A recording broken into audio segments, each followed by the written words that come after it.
Hello, everyone. Welcome to another episode of Choices, Finding Your Joy.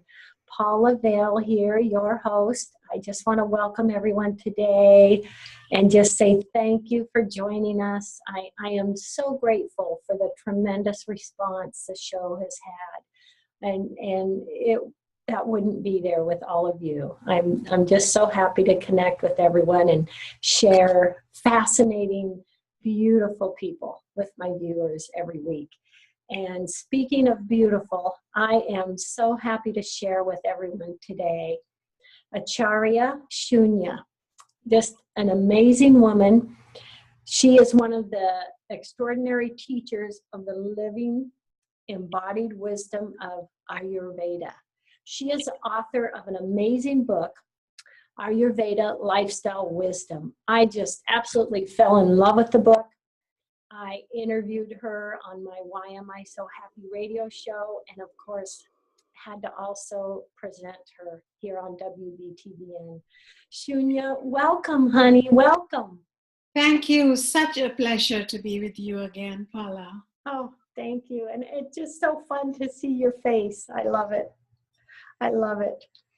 Well, if you'd like to begin and just share with everyone a bit of your history and tell us, and then, for those that have not heard of Ayurveda, tell us what that is. Let me begin with the second question about what is Ayurveda.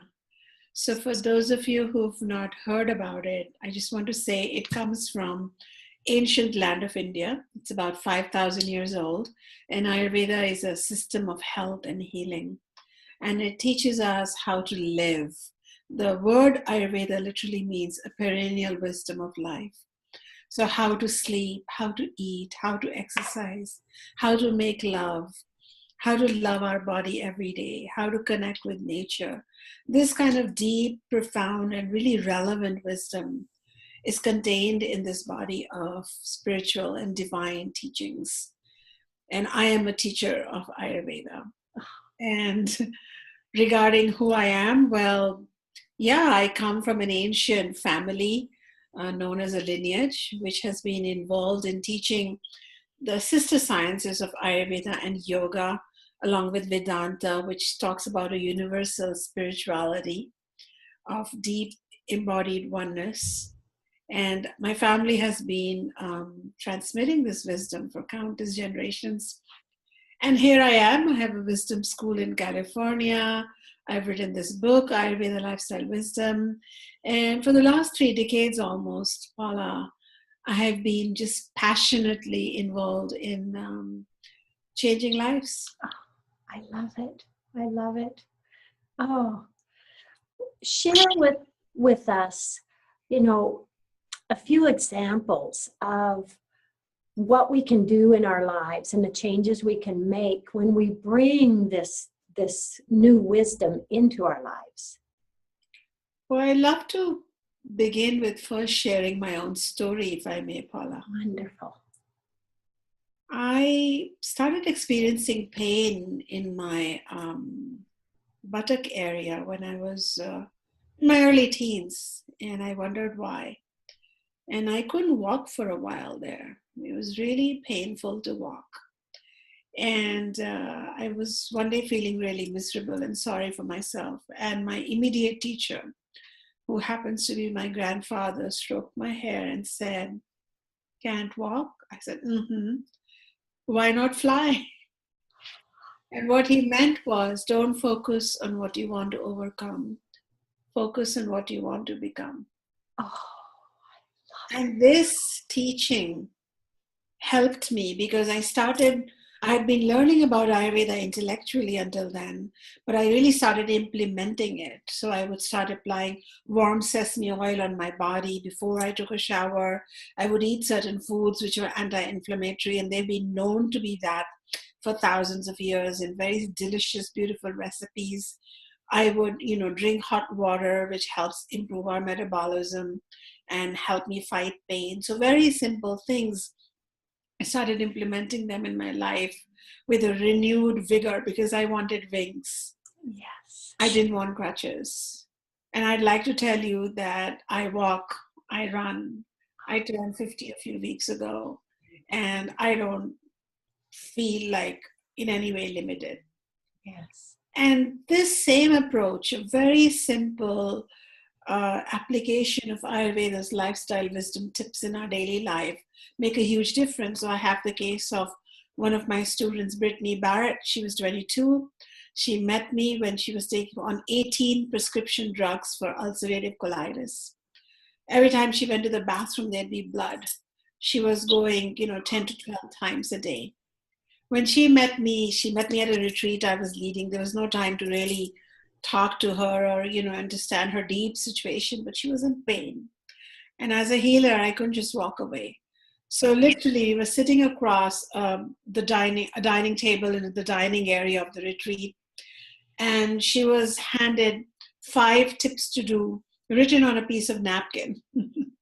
One of them included give flowers to yourself every day, meditate every day, drink a special buttermilk recipe or a yogurt smoothie recipe made with 1 part yogurt, 4 parts water, and a couple of Ayurvedic spices added to it. Not eat too many fermented and processed foods. And I don't remember what exactly the 5th thing was, but something simple.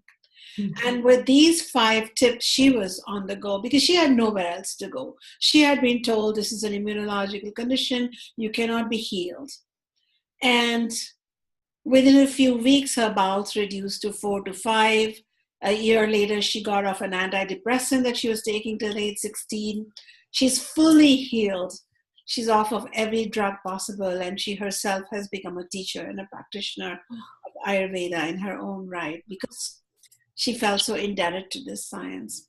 So I have countless such stories of very simple cherry picking, if I may say so, yes. Taking this knowledge, this profound ocean of knowledge and applying it to our lives.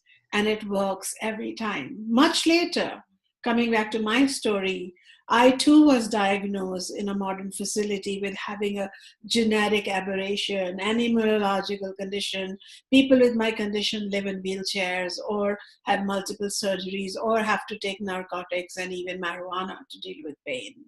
Yes. And I just want to tell you that all is well. Yes, yes. And doesn't that tell us what we can do for ourselves with this wisdom and doing that cherry picking and making a few changes, changing our mindset, changing the food we put in our body, meditating. All of those just kind of come together and can do so much, can't they? Yes, especially when we are not trying to create a science as we go. If we can go back to what's known as a perennial wisdom. When you look at the Ayurvedic texts, because I'm a scholar of those ancient classical texts that were, first handed over orally and then they were written. And they've been around for thousands of years too. When you look at those texts, you realize it's a mature science. It's a seasoned science. It has overcome its hypothesis, its initial pains or growth pains, and it has now made verdicts around food, around seasonal lifestyle, a 24-hour lifestyle based on chronobiological rhythms that emerge from the fact that the earth orbits on its own axis, so there's a change in light and dark, and also there is an orbiting over a 12-month period. And all of these rhythms, seasonal and diurnal, they impact all organisms, plants and animals. How can we humans put ourselves in some technology, self-created virtual bubble and pretend that we can have our own rhythms, and rather we live in violation of all rhythms? Yes. So what I noticed was that when we connect with a wisdom versus a technology, which is perennial, which is effective for all living beings, not just human beings, and not just people who look a certain way or worship a different way, but all living beings, then it gives us predictable results, and the results are health. And that is why in my last 3 decades and the last 10 years of being an educator and having students who are now teaching Ayurveda at Stanford University's health improvement program or certified to teach Ayurveda wellness. My teachings at prisons for prison staff training throughout California. There is something that we can take home and be comfortable with without thinking that the next hypothesis or the next theory is going to say, oops, we have to recall this suggestion because it has caused more damage than good. Whereas in Ayurveda, we can go back and we can rest. And I love that restfulness aspect of Ayurveda. Yes, yes. Well, I know personally how much I enjoyed the book, and I got so much out of reading that book. And then I've shared it with friends, and it is, and it's just on so many levels, isn't it? These changes, emotionally and mindset and physically, and this wisdom, this work really, is wonderful everywhere, isn't it? Deeply so. It has really given a purpose to my life because now Ayurveda is beyond just my own benefit. I feel like I'm a trustee of this knowledge, and I feel like I need to bring the secret out and let people know that there is actually a profound way that the ancient seers, these amazing universal beings, had discovered and gifted to humanity. In fact, there is Ayurveda teachings for animals too, for elephants, horses, domesticated animals. Really? Oh, tell me about that. I'm a big animal lover. Really? How does that? What does that entail? Because it's all for all living beings, and we all share the common 5 elements of the earth, the sun, the wind, this air and the space. So we're all composed of the same thing, and we all have feelings and we all have consciousness. So it was, it was the gift of the seers to gift us this profound wisdom. And because it's in an ancient language, because it's bound in ancient texts, because the commentaries or the modern interpretations can sometimes be diluted, I really made it my life purpose to write this, deep and detailed book, which can be a go-to book for everyone. It was like not just a matter of, I have all this information, so I'll write a book. This is my mission.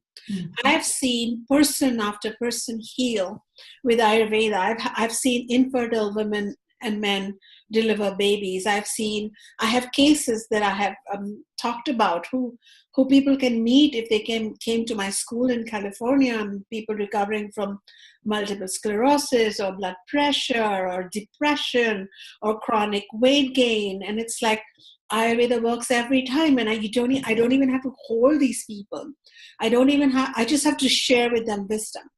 Yes. And then I set them free. And, I'm not talking about my clients per se. I'm talking about people I shared the wisdom with. So then what I did was, Paula, is that I put all this teaching that I share with people one-on-one or in the format of classes or workshops or immersion education into this book. Because I want this knowledge to live beyond me. I need these miracles to happen in every home. And I feel like as a woman, I have this subjective storytelling aspect of me. So as you saw in the book, that it's not just information. I weave it with stories from my own childhood when I was learning this. And it was really fascinating, Paula, and you might understand how it goes. Like, I, the educator, the president of the California Association of Ayurvedic Medicine, a leader in this science, decided to write a book, and boom, jumped my inner child, 9-year-old. And I want to write too, because I'm in love with Ayurveda, because it smells good, it tastes good. It's like a Harry Potter school of Ayurveda that I run. So, so we co-authored this book, the authority and the child with wide-eyed wonder. And so I love the book as a result. I read it and I feel like it could be a bedtime reading for children too. Yes. And there is so much wide-eyed excitement in the book, to learn and read about, the different techniques, the different information you give us. It is. You get excited. Yeah, I felt that it was important that along with along with teaching the philosophy and the psychology behind it and the spirituality that I highlighted, I wanted to make this book a go-to book for people. So, I divided it up into very pragmatic chapters like sleep, sex, exercise, digestion, So I remember this person who has had sleep problems for 25 plus years. She's in her 70s, and she's seen it all, been there, done it. Kind of jaded and cynical person who happens to be a friend of mine. So I said, here, read it. And so what she did was she just dived into the sleep chapter. And she said, I'm going to give myself these 3 teachings from Ayurveda for 1 week, and I'll see. And those 3 teachings included, before you go to bed, warm like maybe 2 tablespoons of sesame oil, and self-massage. Maybe even a tablespoon will do for women my age. Massage the soles of your feet, and cook a cup of cow milk or almond milk if somebody is lactose intolerant, with spices like saffron, turmeric, and nutmeg, which is a sleep inducer. And thirdly, no matter how bad your sleep is, by 9:45 start dimming the lights, and by 10 you should be flat on the bed. And she's like all cynical, and it's like, yeah, my friend wrote this book, but I'm going to just try this and tell her it doesn't work. That's what senior friends get to do. They get to size you and shave off your ego a bit. But the thing is, she got knocked out. She was asleep, and she's been sleeping since then. So this is the beauty of Ayurveda. And she thanked me. And I said, my dear, I get thanked a lot. I get a lot of flowers. I get a lot of letters. I get a lot of people supporting my message. But really, I have to thank these seers who gave it to the world. Yeah. And so you mentioned a little massage, self-massage before sleep. So is that just massaging maybe the bottoms of your feet, or? The bottoms of the feet is mandatory, but they also say the outside, the ears, just. And then and kind of close your eyes and, do this. And then just a few drops in the crown of the head, which nobody can tell you're carrying like 3 drops of oil here. But apparently this aspect is really helpful. So is this, but at least the soles of the feet. Even in Chinese medicine, all the meridians run from the soles of the feet up to the brain. And so also in Ayurveda, there's a deep connection between soles of the feet and your sense organs. And so they start inducing a drowsiness. And that milk, nutmeg has a sleep-inducing quality. So I have these sections on ancient spices that are available everywhere. I made sure that anything I talk about can be sourced within our country easily, whether online or at a natural food store or a grocery store. And nutmeg can be, utilized as tiny amounts of it. And turmeric, 7,000 studies have now accumulated in just within the United States around the benefit of turmeric. And this is an ancient Ayurvedic spice which fights cancer, which improves digestion, is the best herb for HIV. But guess what? When you drink it in milk, it does not give you phlegm or bloating. It just makes you sleep at night.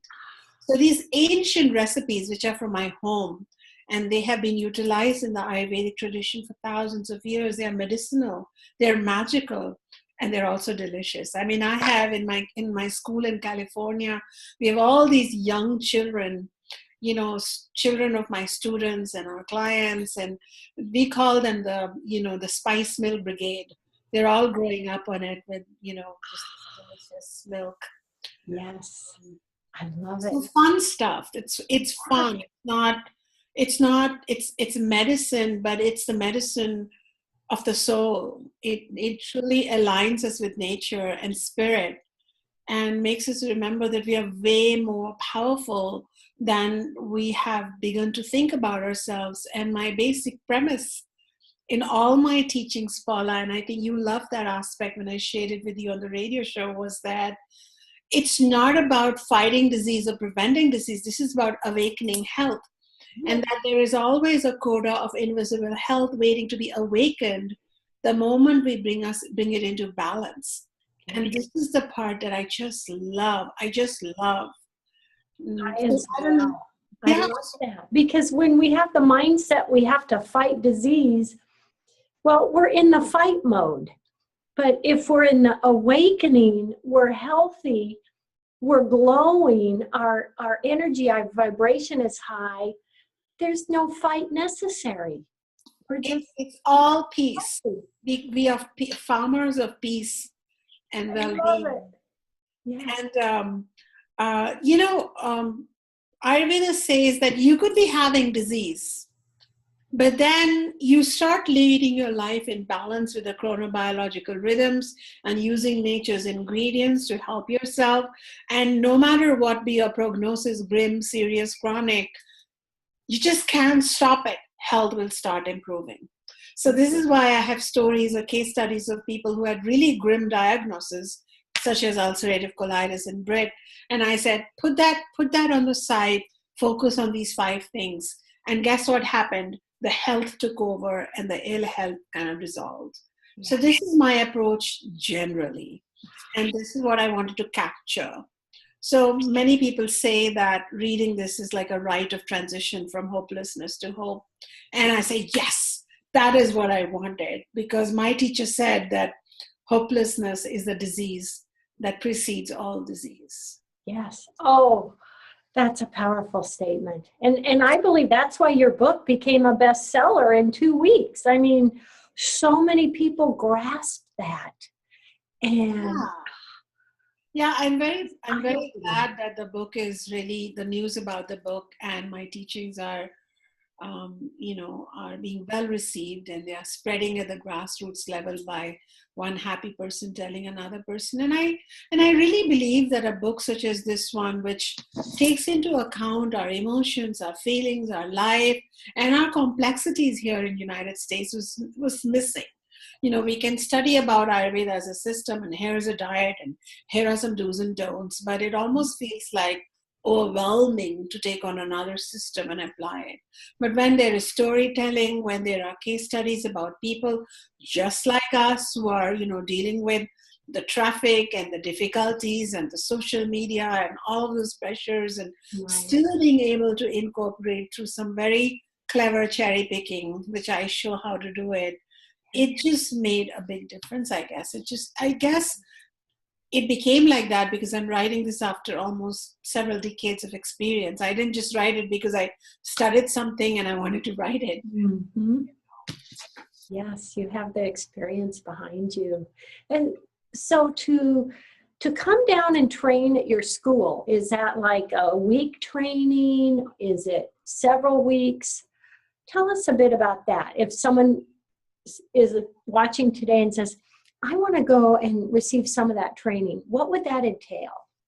Yeah, what do I train in? I train to connect back to yourself, back to your healthy self, back to your happy self, back to your powerful self. I like that word power. Yeah. I live by this beautiful divine power. Yeah. And so the training is really self-love and self-care. And we, my institute, my organization, and I, through that, offer classes from, 1-day immersion to several weeks, or even ongoing over several years. But the good thing is people are welcome to come join me from wherever they find me and meet me in person. I love meeting people who I'm, influencing. But thanks to technology, they can also join me worldwide. I have students from Romania to United Kingdom to India to Nigeria. They study via online options that we have. So, I love it. Yeah. So, I really like that because one of my missions was to spread this far and wide, and technology helps make that happen. And all this technology, by the way, Paula, in my school is wielded by volunteers. And these volunteers are all healed and happy people with Ayurveda. And once they got better, I don't have to pay them to do all this. It's a not-for-profit that I have. They're all doing this, just like I wrote the book. They're holding different parts of our mission so that more and more people can know about Ayurveda. beautiful. It's beautiful. With just a few minutes left in the show, Shunya, what last words of wisdom would you like to share with everyone? Throughout my book and throughout my teachings, when people meet me in person, they will know that one of the imperatives that we must carry for our own health is to be true to ourselves, to live the tallest version of ourselves possible, and to really say no to any self-defeating and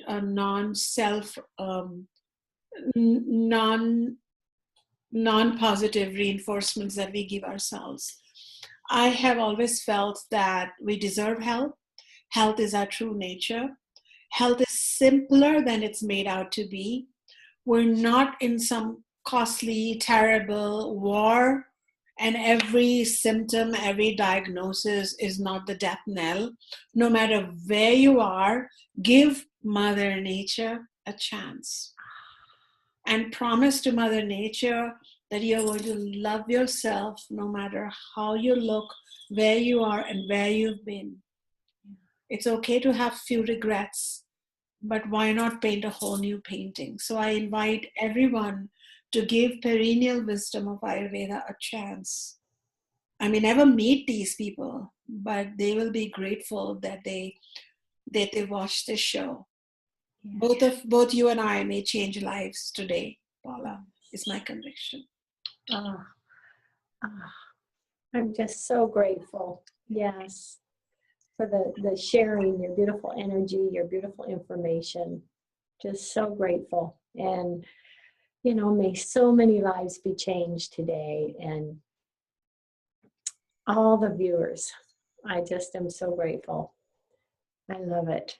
And it's such beautiful information and wisdom for us to receive, Shunya. It's fantastic. I am so happy. And as we say goodbye, I want to say thank you to everyone. Love, hugs, and blessings. Shunya, love, hugs, and blessings. I am so honored to have had you here today and so happy to have connected with you. Thank you. You're welcome. Goodbye, everyone.